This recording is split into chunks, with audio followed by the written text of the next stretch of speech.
ব্যাকরণ বা গ্রামার নামটা শুনলেই কি মাথায় আসে একগাদা কঠিন নিয়ম মুখস্থ করার কথা? আমাদের বেশিরভাগের অভিজ্ঞতাই কিন্তু অনেকটা এরকম, তাই না?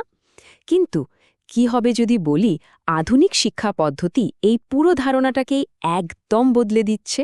আজকের এই বিশ্লেষণে আমরা ঠিক এটাই দেখব, কিভাবে খেলার ছলে আর আবিষ্কারের আনন্দে গ্রামার শেখাটা একটা বোরিং ব্যাপার থেকে দারুণ মজার একটা অভিজ্ঞতায় পরিণত হতে পারে।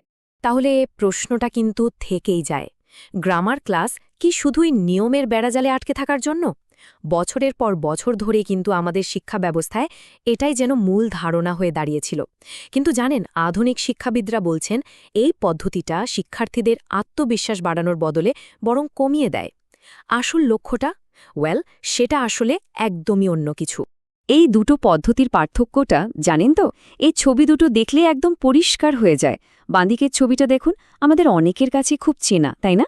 বইয়ের পাহাড় আর ভয়ে সিটিয়ে থাকা একটা মুখ, যার কাছে গ্রামার মানে একটা আতঙ্ক। আর এবার ডান দিকে তাকান, এখানে শেখাটা হয়ে গেছে একটা খেলা। ভুল করার কোনো ভয় নেই, আছে শুধু সবার সাথে মিলে কথা বলার আনন্দ। আর এটাই হলো পুরনো আর নতুন পদ্ধতির মূল পার্থক্যটা, ভয় থেকে আনন্দে যাওয়া। আচ্ছা, তো এই বদলটা শুরু হবে কোত্থেকে ভাবছেন তো? এর প্রথম ধাপটা কিন্তু একদম গোড়ার একটা বিষয় নিয়ে, আর সেটা হলো শেখানোর ভাষা। আধুনিক পদ্ধতিটা কি বলছে জানেন? বলছে বড়দের জন্য তৈরি করা কঠিন কঠিন ব্যাকরণের শব্দগুলো বাচ্চাদের ওপর চাপিয়ে দেওয়া যাবে না, বরং তাদের মতো করে তাদের ভাষায় কথা বলতে হবে। একটা উদাহরণ দিই, তাহলেই ব্যাপারটা জলের মতো পরিষ্কার হয়ে যাবে। ধরুন, বিশেষ্য পদ বা নাউন শব্দ দুটো শুনতেই কেমন ভারী আর কঠিন মনে হয়, তাই না? কিন্তু এর বদলে যদি বাচ্চাদের বলা হয়, চলো তো আমরা আমাদের চারপাশের সব কিছুর নাম খুঁজে বের করি, ভাবুন তো এটা শুনতে কত সহজ আর মজার লাগছে। এই যে নেমিং ওয়ার্ডস বা নাম বোঝানো শব্দ বলা হলো, ঠিক তখনই বিষয়টা তাদের চেনা জগতের একটা অংশ হয়ে গেল। একই ব্যাপার ঘটে ধরুন ভার্ব বা ক্রিয়াপদের বেলায়। শব্দটা শোনার বদলে যখন বলা হয় অ্যাকশন ওয়ার্ডস বা কাজ করার শব্দ, শিশুরা কিন্তু সাথে সাথে লাফানো, দৌড়ানো, খাওয়ার মতো কাজগুলোর সাথে শব্দগুলোকে মিলিয়ে নিতে পারে। তখন আর ব্যাকরণের নিয়মটা শুধু বইয়ের পাতায় আটকে থাকে না, ওটা যেন তাদের নিজেদের শরীরী ভাষায় জীবন্ত হয়ে ওঠে। তো ভাষাটা তো সহজ করা হলো, এরপরের ধাপটা কি? দ্বিতীয় ধাপটা হলো শেখার পুরো পদ্ধতিটাকে জীবন্ত করে তোলা। কারণ শুধু সহজ শব্দ ব্যবহার করলেই তো হবে না, তাই না? পুরো প্রক্রিয়াটাই এমন হতে হবে যেন শিক্ষার্থীরা নিজেরাই আবিষ্কার করতে শেখে। চলুন এবার দেখি কিভাবে গ্রামারের নিয়মগুলো মুখস্থ না করিয়েও একদম মনে গেঁথে দেওয়া যায়। এখানে কিন্তু শেখানোর দুটো একদম আলাদা দর্শন কাজ করে। পুরনো যে পদ্ধতি মানে ডিডাকটিভ, সেখানে শিক্ষক হলেন জ্ঞানদাতা, তিনি নিয়মটা বলে দেন আর ছাত্রছাত্রীরা সেটা মুখস্থ করে। কিন্তু আধুনিক ইন্ডাকটিভ পদ্ধতিতে ব্যাপারটা পুরো উল্টো।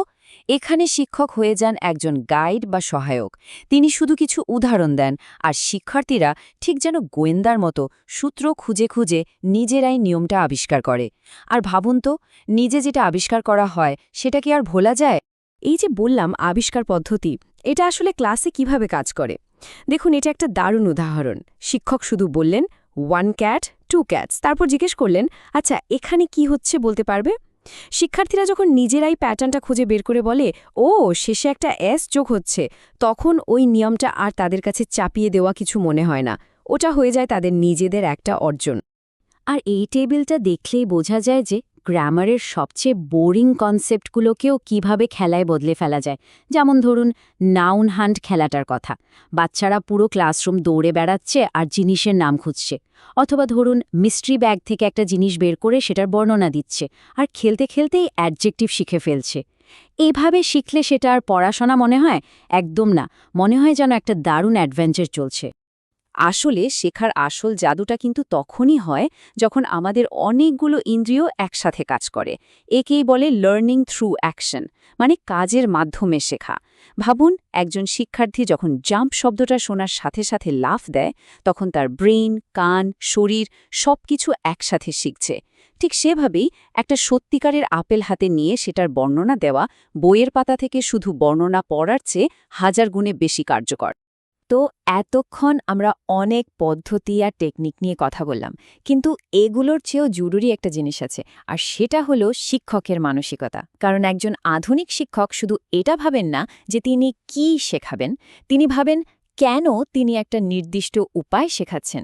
আর এই দর্শনটাই কিন্তু পুরো প্রক্রিয়াটাকে বদলে দেয়। এই কথাটা আধুনিক শিক্ষার একদম মূলে রয়েছে। একবার ভাবুন তো, একটা ছোট বাচ্চা যখন প্রথম হাঁটতে শেখে, সে তো কতবার আছাড় খায়, পড়ে যায়। আমরা কি তখন বলি যে সে ফেল করছে? একদমই না। আমরা জানি প্রত্যেকবার পড়ে যাওয়াটাও তার শেখারই একটা অংশ। ভাষার ক্ষেত্রেও ব্যাপারটা ঠিক একই রকম।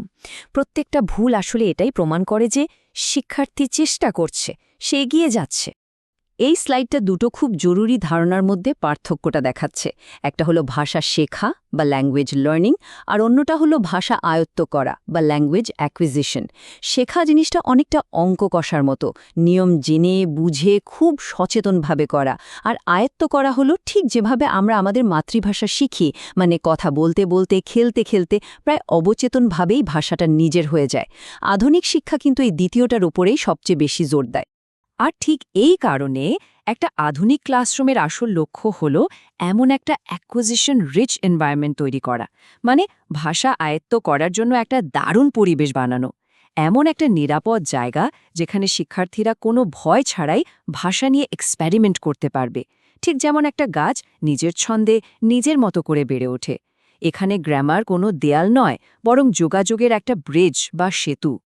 তো আমরা ভাষা বদলানোর কথা বললাম, পদ্ধতি পাল্টানোর কথা বললাম, এমনকি মানসিকতা বদলানোর কথাও আলোচনা করলাম।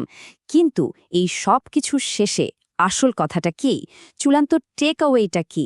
একটা আধুনিক গ্রামার ক্লাসের আসল লক্ষ্যটা ঠিক কি? চলুন শেষ পর্যায়ে এসে সেটাই জেনে নিই। তাহলে শেষ কথাটা হলো এই যে আধুনিক গ্রামার শিক্ষার চূড়ান্ত লক্ষ্য কিন্তু একজন নিখুঁত ভুলহীন ব্যাকরণবিদ তৈরি করা নয়, বরং আসল লক্ষ্য হল এমন একজন আত্মবিশ্বাসী মানুষ তৈরি করা যে কোনো ভয় না পেয়ে সাহসের সাথে নিজের মনের কথাটা গুছিয়ে বলতে পারে। মূল উদ্দেশ্য পারফেকশন নয়, মূল উদ্দেশ্য হল কমিউনিকেশন। তাহলে শেষ প্রশ্নটা আসলে আমাদের সবার জন্য। আমরা কিভাবে প্রত্যেকটা গ্রামার ক্লাসকে নিয়মের গণ্ডি থেকে বের করে আনতে পারি? কিভাবে এটাকে একে অপরের সাথে কথা বলার আর একটা সংযোগ তৈরি করার উষ্ণ আমন্ত্রণ হিসেবে গড়ে তুলতে পারি? এই চ্যালেঞ্জটা নিতে পারলেই কিন্তু শেখার আসল উদ্দেশ্যটা সফল হবে।